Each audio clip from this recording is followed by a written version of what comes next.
The BMW M5, the top sports version of the new generation of the 5 Series, is today on Autogefühl, your number one resource for in-depth car reviews and your number one community to discuss cars with Thomas. Exterior, interior and the sporty driving performance, acceleration, launch control, handling, different driving modes, because this one here, sacrilege, is all-wheel drive, but optionally then again rear-wheel drive. How that works, and also on the racetrack here today in Estoril, but also everyday street driving, will be presented to you in full HD, full screen and full length. Let's go!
In general, the all-new generation of the 5 Series is characterized by this even wider double kidney and a transition to the headlights.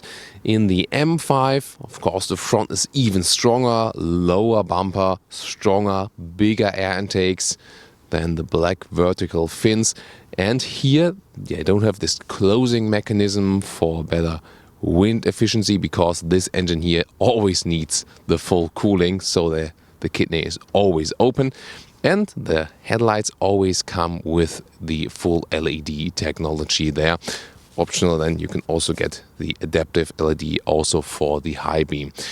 And a very interesting light signature as always, so beautiful glasswork here already. And this blue color, wow, I mean really stunning.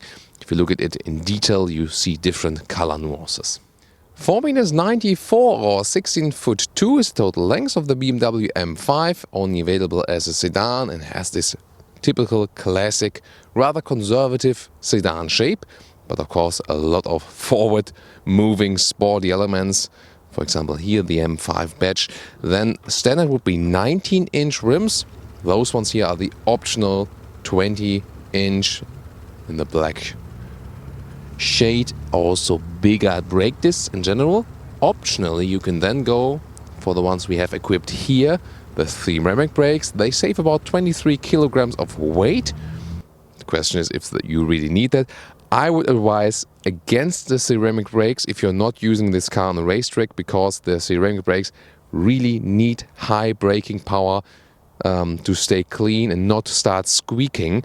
Also, you can collect stones quite easily there. The only advantage is, well, besides the weight, and you have not this fading effect on the racetrack, also the rims stay cleaner with the ceramic brakes, because you don't have this typical brake dust we have with normal brake discs. But for normal street use, I would just go with the standard one.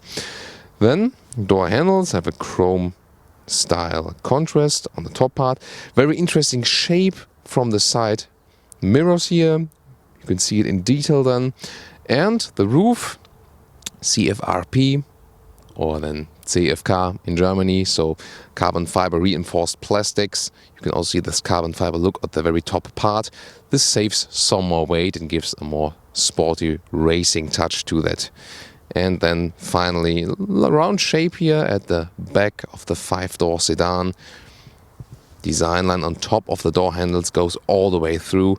Then again, you can see the different blue shades of this paint. What do you think about the design? In the rear we can see that there's a small, just a very small wing here, small wing lip, rather conservative how the tailors are designed, and overall pretty classical. And then of course the strong sports element, 4 pipes here for the exhaust, and those ones are real, not fake, and the black diffuser. Overall, the rear is of course strong, but I think overall they managed from design that it is still, let's say, socially acceptable. You can, you don't arouse too much attention from the design. It's not that they would say like, oh, what, over-tuned sports car you are driving. I think they made it, strong but subtle at the same time enough. But of course, the sound will not be subtle at all.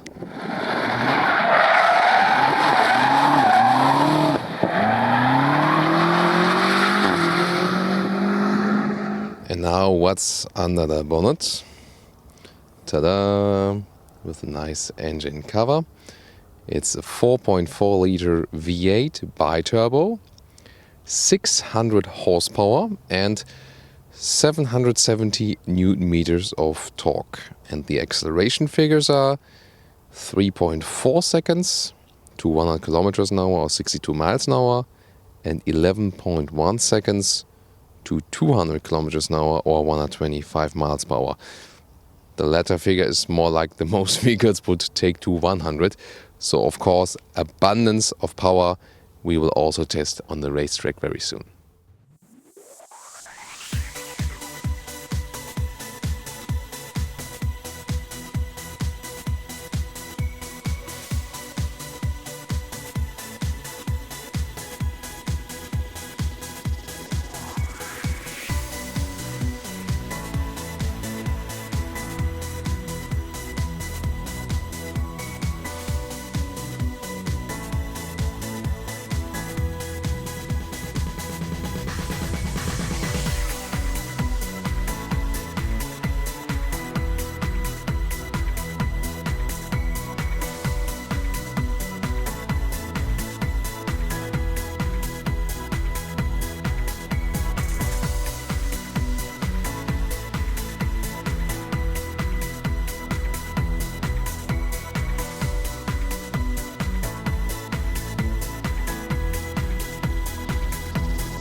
So this is the huge car key for the 5 Series, a key which is bigger than probably, the hand of your children.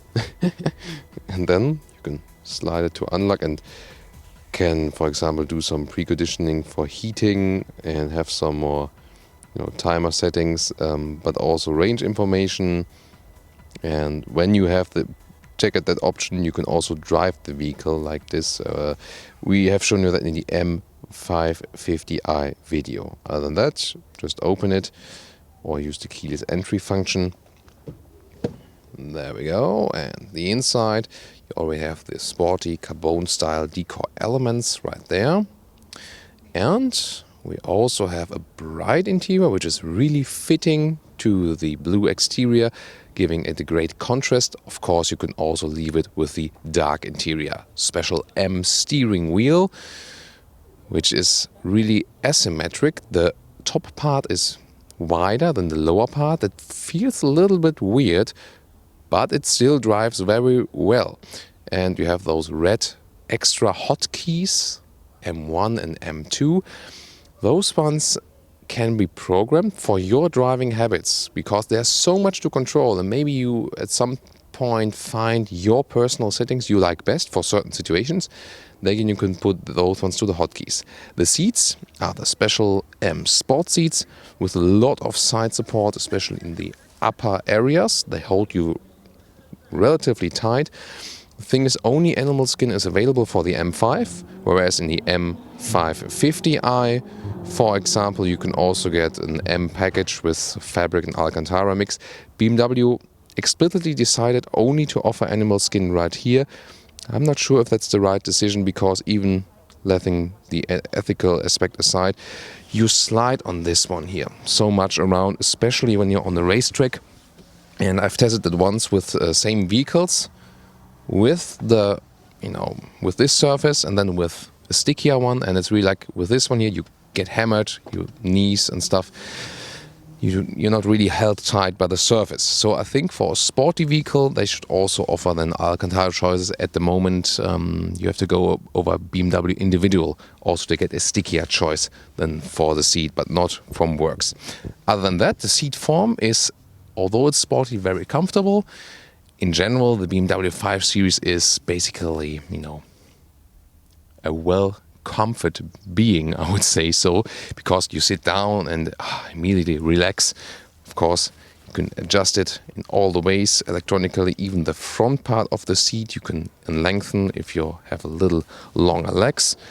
Then you also have electric lumbar support, and here you can also change the side bolsters, for example, if you want to have things a little bit tighter or not. There's one storage space, a small one in the very front. And the steering wheel can also be adjusted electronically, pretty easy. The build quality is really great in the 5 Series. This was also one of the major things they've changed in the new generation. And headroom-wise, I'm 1.86 m or 6'1", still a lot of headroom left. And by the way, the ceiling they have covered in soft Alcantara to give this racing touch there. And it's also good that they have left the dashboard black, because if that would also be bright, would have more reflections from the windscreen. So it's always good to have a dark dashboard upper side. So the interior overview, again, they have worked a lot on that with the new 5 Series. Look at this symmetry, by the way. I think it's a nice design feature. Well, the screen on the one hand looks popped up, but then if you look at the lower part, this one here and here, so this one basically forms one visual unit. Then this carbon fiber style here for the decor elements. Everything is wrapped tightly, also with the surfaces right there.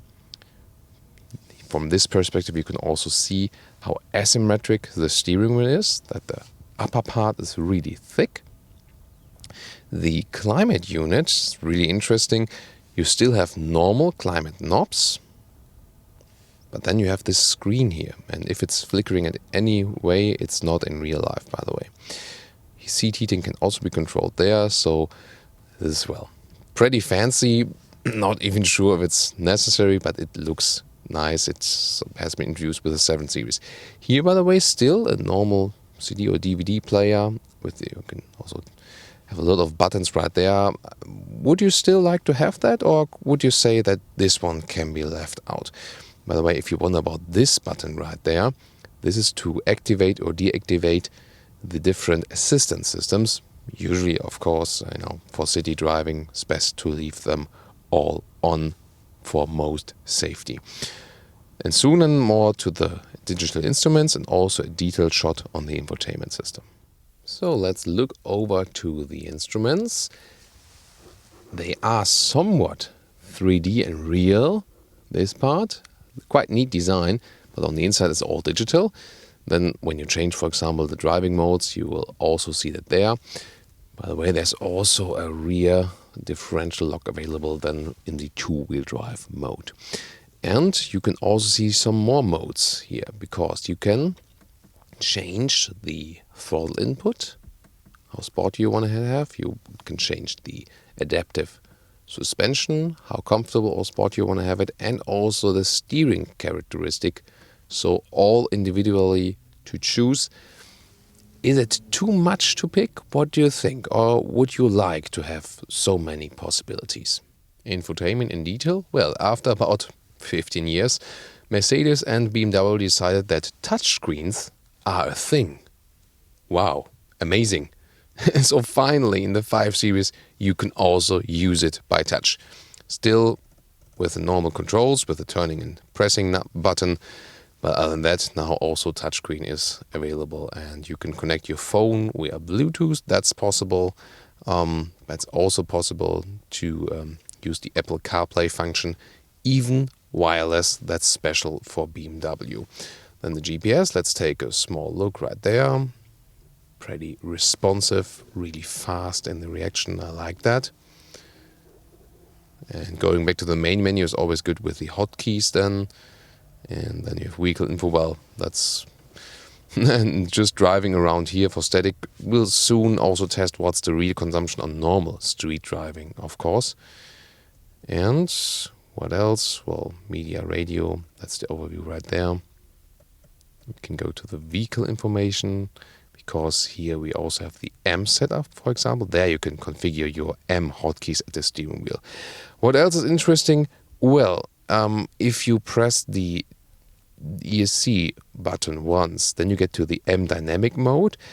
This one is still 4-wheel drive, but you have more possibilities to play around. If you hold the ESC button, then you can turn it off and configure, and that's the real important thing for the racetrack then. 4-wheel drive mode, normal, it's the standard. Then 4-wheel drive sport is the same as I just showed you with the M dynamic mode. So more torque at the rear wheels, less in the front, so you have a little bit more playground. And then the 2-wheel drive mode, that one then is mainly for the racetrack, or if you really want to play around, just all power to the rear wheels. So it is still possible. You can still choose that. The back mirror is almost frameless, not entirely, but I think it looks quite slim and elegant and is wide enough at the same time. Then if we move up, one of my favorite details in the interior is the light design here in the top part, which has those BMW wing design, I would call them that way. So you know that the taillights used to look like that also for a couple of years. What do you think? You can slide this nice cover open. Then you have the inductive charging port for smartphones, or here the key is at the moment charging, also with one USB port. Then adaptive beverage holders with a nice integrated design right there. 12-volt power supply. Then this special M shifting stick. You can go to reverse like this, or to the D mode to the right side, or manual like this. But you can also use the shifting pedals, of course. And the top part here, really strange at the first sight. What is that? Well, this is here to change the shifting speed in 3 levels. On the left side of the gear selector, you have this button for the ESC. Pressing it once, the M dynamic mode, or what would be the 4WD sport mode, and holding it, then you get in the ESC off mode, where you can also go to the 2-wheel drive, rear-wheel drive. Then this is one button basically. Interesting, because when you press here, you have different function than here, here and here. So no, depending on where your finger is. And this is then what I've showed you in the instruments. Here, for example, for suspension, you know the deal. Then this one here is to activate or deactivate the special exhaust. You see it does collect fingerprints. Here we can activate it if you want it a little bit louder. And then on the opposite side, we have the classic selector for the infotainment system with this classic rattling sound, and press it then to change something. Or you can also write here, for example, for an address, and then have this separate hotkeys for main menu and map and so on. And finally, the armrest, great build quality also. And I have a thing for those armrests that open up in this kind of fashion, and one more USB slot. Now moving to the rear compartment. The door opens wide enough that you can have an easy entry. Let's see how much room we will have, although we have those sport seats. Well, this is the knee room you got. I mean, it's a long car, so sometimes this result we have in way smaller cars. So There is enough room for tall adults here in the rear. Also headroom-wise, like this. However, it's not the best package. There are cars that offer more legroom considering the length or even if they are shorter. My favorite feature here, by the way, are those seatbelts with the M colors. Isn't that a neat feature? I really love that. There we have it as well. Nice. Then we can fold down the armrests with cup holders. And the whole thing here also works as a ski hatch. You can reach through. Other than that, we have to flip the seats from the trunk. The middle part you can also fold out this head restraint for the third passenger. Well, as this one here has a big middle tunnel, it's not that easy to sit here as a third passenger. And optionally, you can also get here the 4-zone AC, so also control for the rear seats. Some storage space below that. And then I wonder, I mean, they put 2 more 12-volt power supplies down there, but why didn't they put more USB chargers for the rear passengers?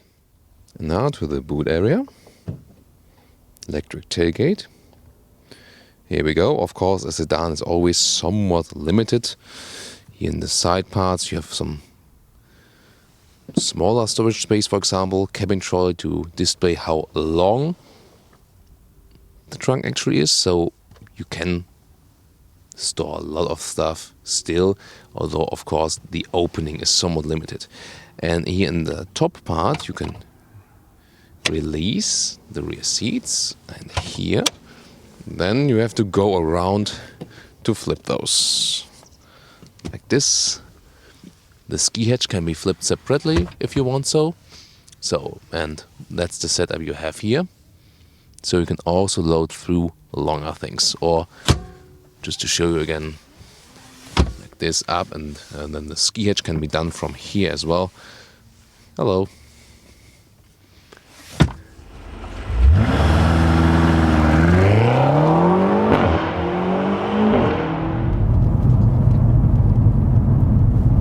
So we will start this driving part with the racetrack this time, later on also street driving. First, let's see what performance this car got. We will start in the normal modes with everything activated, and I can tell you already then the M5 is a real beast. So very natural driving feeling. Look at how smooth the steering wheel reacts to my commands. Also what's happening then on the road.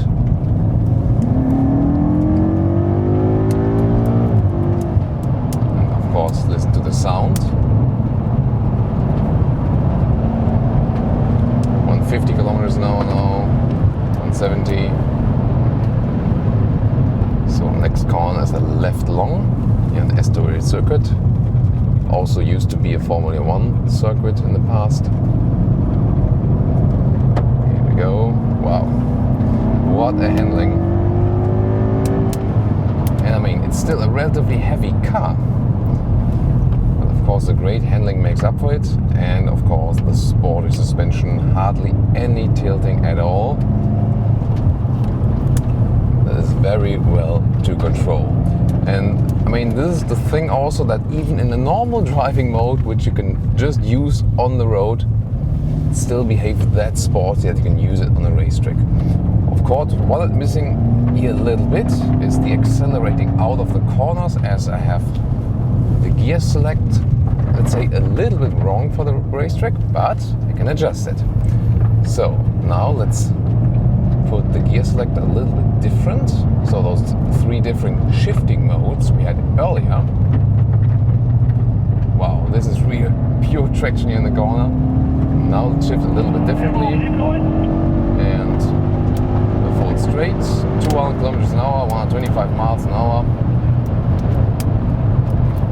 Slow down just a little bit for the car in front of us. So let's see how the different shifting mode will change our driving experience. So we should be able to turn up the gears now a little bit more. Yes, there we are, 5,000 RPM. That's of course better than for the racetrack. We have this all-wheel drive acceleration and traction. That's of course better for fast laps, especially if you're not a professional race driver. Yeah, that's better now for the shifting, and we can even put that to the third level. Now the gears are turned up way higher. There we go. 7,000 RPM, and that's the way for the racetrack. So see how much difference that does.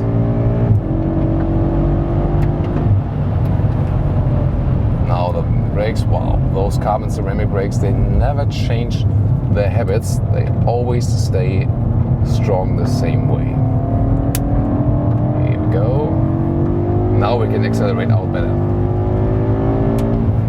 So I think this is already, you know, very good to have this shifting method. And everything else left in place, but we can play around with the settings even more. That's no problem. So let's go into the M dynamic mode. This would be also pretty much equal to the four-wheel drive sport mode. Now we have a little bit more control what we do with our rear wheels, basically.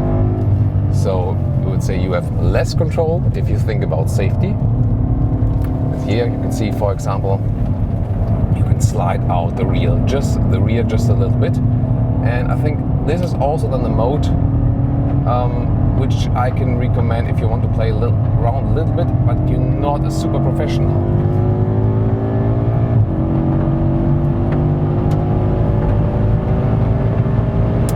220. Wow, a lot of stones flying around here.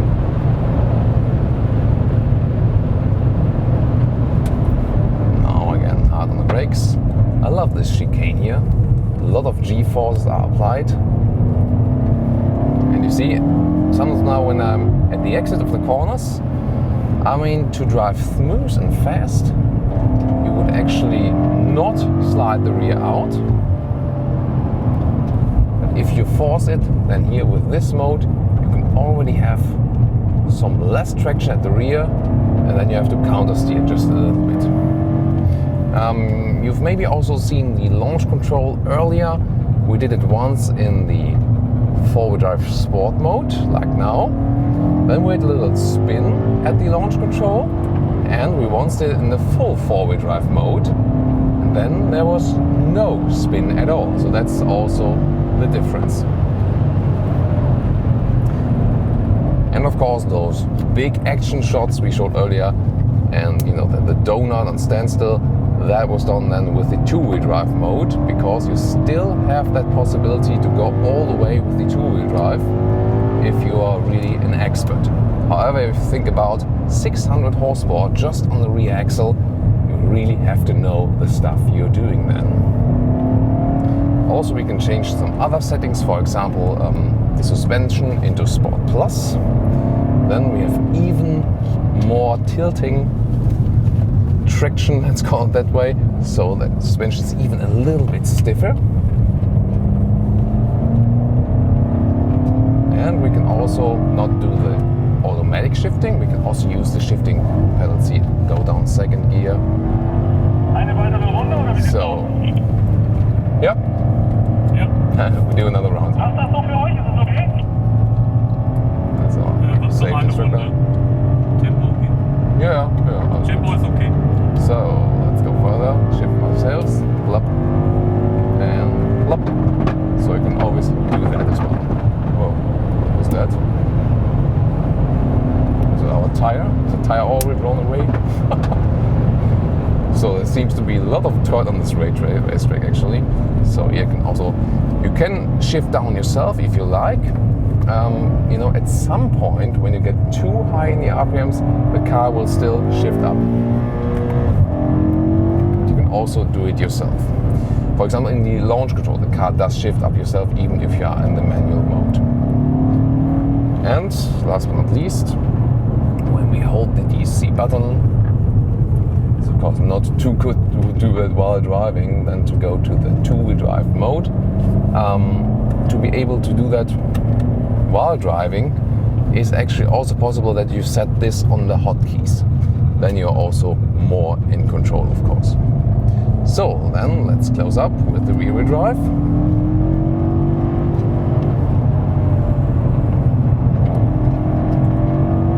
And now I feel when I accelerate out that the front is a little bit loose, or looser, I would say. Of course, now we have to be careful because 600 horsepower just on the rear axle. Yeah, I feel that the front wheels are a little bit lighter now, that they don't help me accelerating out.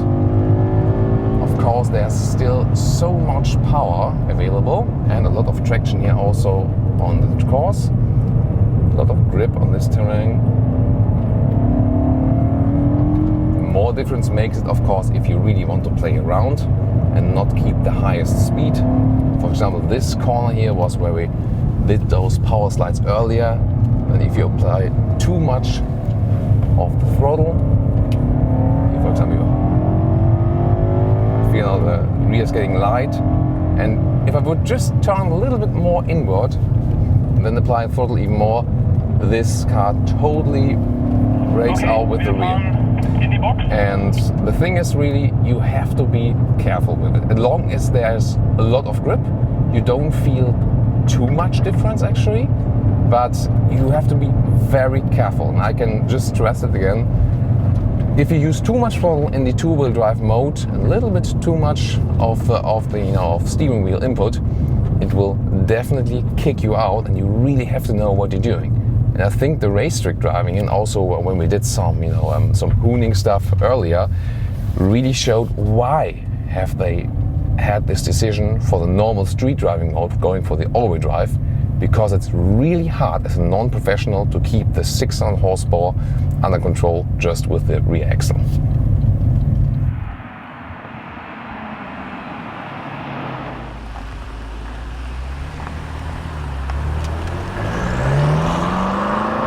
So, normal city driving, and of course still some agile driving, countryside road upcoming here now. And this one will be very relevant for people just purchasing this car for an everyday driver, for example. So the suspension is of course stiffer and sports oriented. As long as you don't have big bumps on the road, it's still fairly comfortable to drive. So they didn't exaggerate it, and this adaptive suspension of course also reacts on the situation, and you can also tune it as we've shown you to a comfort or more sporty level.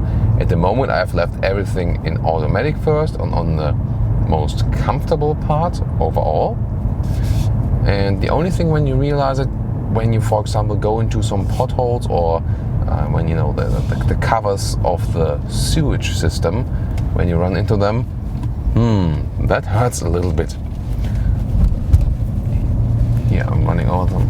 Bam, you know, maybe also heard it on the microphone now. It's like bam. That's you just have to face that when you want a sporty car. But other than that, the advantage of that is that you have this super agile driving experience in your everyday driving as well.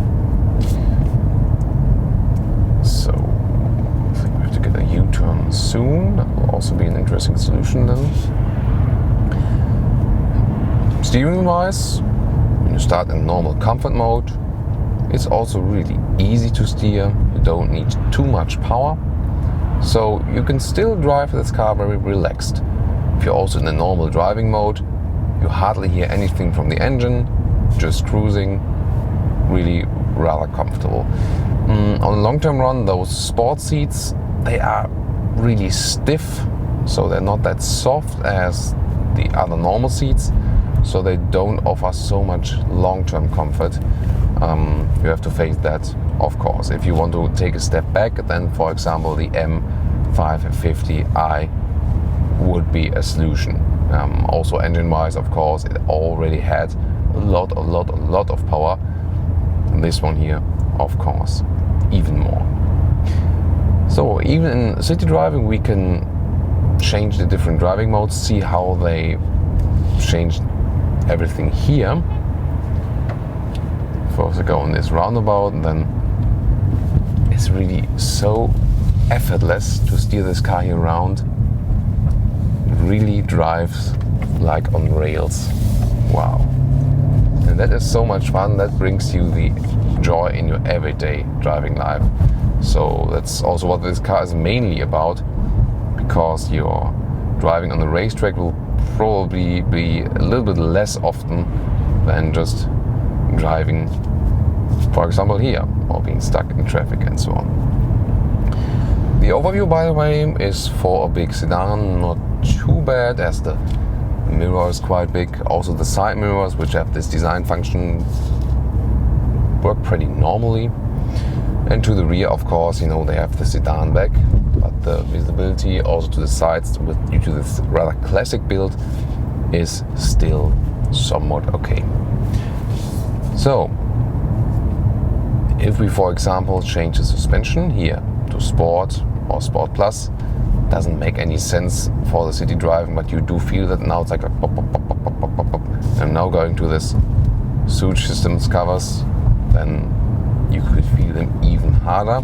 But I think the normal comfort suspension is already sporty, and sporty enough definitely for city driving. So now we're getting a little bit more rural.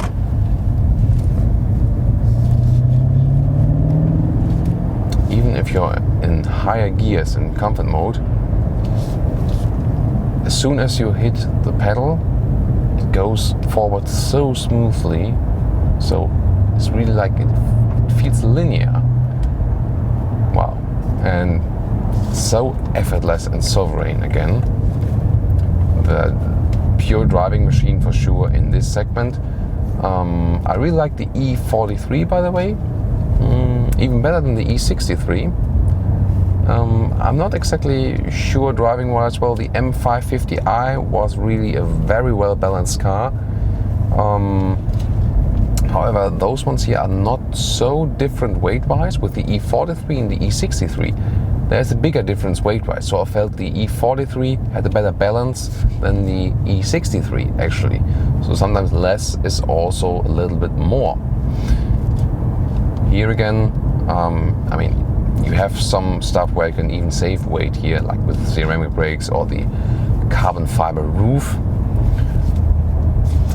But in the driving, you know, it's more about the stiffer suspension setup they have here for the M5. That is the main difference into the 550i. Still, both cars are somewhat similar. So if you don't want to spend so much money, it would be a solution. So now to the real enjoyment, countryside. That is, you know, what I would most enjoy then with this vehicle. Just driving it so smoothly, that's really great stuff. And I mean, so far the all-wheel drive would be useful also when there's, for example, rainy conditions, that you can still keep control of the car, although it has so much power. Then always you can use the shifting pedals, go back and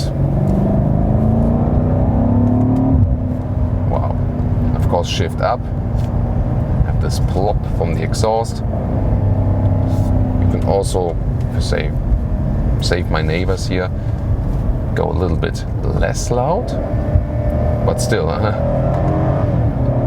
then you don't have this plop. Do you hear that maybe? So I go into the exhaust mode once more, and then I go to shift down, and shift up. Well, now it's downhill, but then when I shift down, it should happen. So you do feel the difference then in the exhaust mode.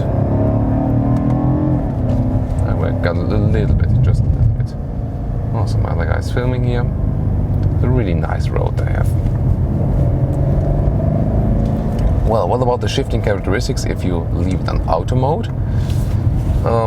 When you use the shifting stick and when you have it in slowest shifting mode. So they reduce speed a little bit. Car shifts down. Now let's apply some throttle.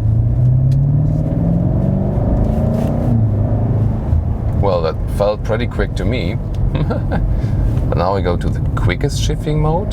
See if there's any difference.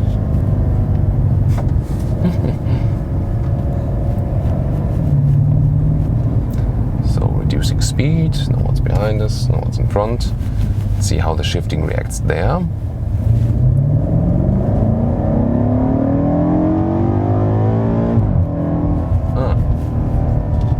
Well, that one came pretty late then. So this is then again the sportier characteristic, that the gears are turned up higher all the time.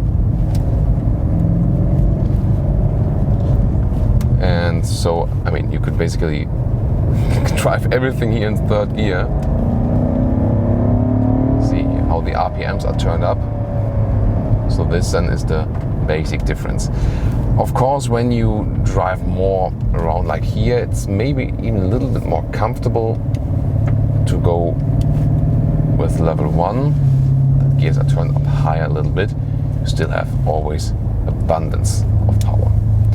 Well, the all-wheel drive, do you feel a big difference then to a normal rear-wheel drive? Well, when we are on dry roads here, most of the power is directed to the rear wheels anyway, so you wouldn't feel a big difference. The big difference really when there's slippery conditions. We can also test this M dynamic mode here on the streets. And you can't feel any difference right there yet. So that is then more on the racetrack or on rainy conditions. See if I shift down. I feel a little bit that the front wheels are pulling just a little bit, but still this car has still the pure M dynamic riding experience. So there was a lot of criticism also for the all-wheel drive decision, but then again, for everyday driving with so much horsepower, I think it's probably a clever decision, and you can still go for the two-wheel drive mode. Let's see if we can feel anything of that when we're on dry roads. Two-wheel drive mode. Look up, by the way, how natural the steering characteristic is. It's not that progressive as some others, but it just feels right in a way. You can have very smooth steering maneuvers. Let's also see if we can have smooth overtaking maneuvers. So we shift down a little bit. That was not even half throttle. Wow, that's really amazing. So I'm in the rear-wheel drive mode now. And let's see if that changes anything. Of course, the thing is, when do you know it, when don't you know it? And, at some point, the front wheels feel a little bit lighter then, I would say so, because now I really have all the thing on the rear. And I've driven the same road, by the way, also with the, let's say, base 5 Series at the very launch 1 year ago. Also, for example, just with a 3-liter diesel. And the main characteristic about this car is that you do not need the M5 to have this sporty driving experience. So, if you would ask me, did I have less fun driving the 3-liter diesel the same road? I would say no, definitely not.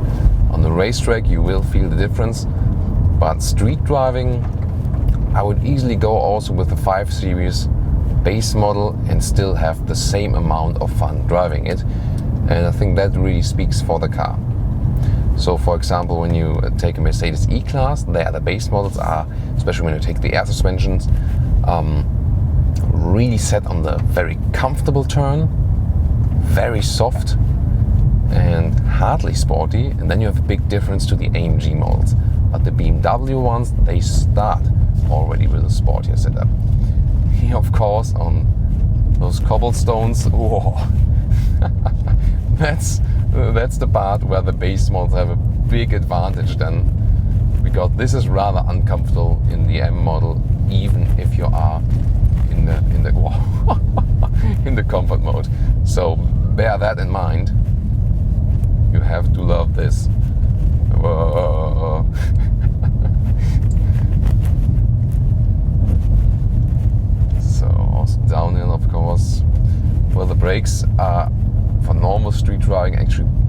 overpowered even. I think I told you earlier about those carbon ceramic brakes. The thing is really that you hardly use them in a way they are meant to be used. And that can actually then become a problem. And I think it happened to me 3 times now on driving events that I caught stones in the rims. So somehow between the ceramic brake disc, and it was like all the time. Sometimes when you like go to reverse, turn the wheels a little bit, you can get rid of those. But twice, just a small stone was stuck and the whole brake had to be demounted. So again, I can strongly advise you against picking ceramic brakes as a normal private customer who is not using the car on the racetrack. Rear-wheel drive mode now. Yeah, okay. So you do feel that when you the more you accelerate, then you feel the front wheels become lighter, and of course you have more room to play around with the rear. So you still have the choice. You know, when you drive the car and you feel like more relaxing, being safe, go to the all-wheel drive mode, and then when you say, I want that even better experience, have a lot of room on the road, want it even more agile, then you can always go to the two-wheel drive mode, or as we have shown you on the racetrack. So overall, I think if you think about the most customers that would choose this car, I think it's a wise decision also just for safety. Because when you go for the rear-wheel drive only 6 horsepower and then attack it on wet roads, it might become a little bit dangerous. But then it's good that you always still have the choice. So if you want that really with the rear-wheel drive, you still have the access to it. So for sure, the sportiest version we have here, stiffest setup, you have to bear that in mind, you have to love that. Driving wise, again, I think the main characteristic is not that this one wouldn't be sporty enough, it's really like the base models are already that sporty, that well done. This of course tops it still, but you feel it when driving this car on the road, that it has so much more capability. The car always tells me, come on Thomas, I'm so bored here with those speeds, even if the roads are quite nice, and in some smaller vehicles or less sportier vehicles, those roads would have felt like, oh yeah, I'm doing this great racing. And here's like, I'm with 80 kilometers, very riding road, and I do like this, and then, well, that's the next corner and the next corner, because it's so effortless. Not boring, but totally effortless. And that's of course then the sporty M experience you will also expect then as a customer right here. So we went to the different modes, the shifting experience. I think the level 3 is mainly something then for the racetrack for sure, and you could still drive it in a calm way. I think the stiffer seats, those ones are the ones that remind you most that you are in this M version, because if you leave all the other electronic stuff right in the comfortable place, then you could always sometimes think, I'm in a normal 5 Series. But as soon as you feel the stiffness of the seats, and as soon as you hit the throttle, then it becomes clear again. And that's it from street driving. Tell me what you like better. Yeah, the close to reality street driving, which is of course in some ways the more important one for you as a customer, for example. And of course, more showing off is always the racetrack part.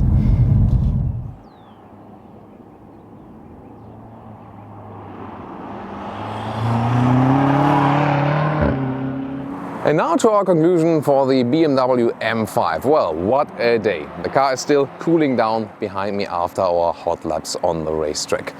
Well, exterior-wise, I think they have not overdone it. It has a sporty stance, still a lot of classic elements for sure, but I think it is in a way that you can still drive it in everyday driving life without, having this huge wing or something like that in the rear. Then the interior with a great build quality. The seats are for long-term comfort, I think, a little bit too stiff. However, they give you more side support than on sporty maneuvers. And of course, for a real sporty ride, they should also use different materials. The offering of room inside, for the everyday driving capabilities. You have enough room for the 4 adults in there. No question, also enough room for luggage. But of course, this upper mid-size sedan class is not really famous for the best package. That's also not the main focus of this vehicle. Driving performance, well, that's just wow, basically. It's so aggressive. It's really a beast, this vehicle. And you have this new all-wheel drive mode, and I think that's actually a good decision if you really experience it as a customer, because in your normal driving situations you won't be able to use drifts and stuff.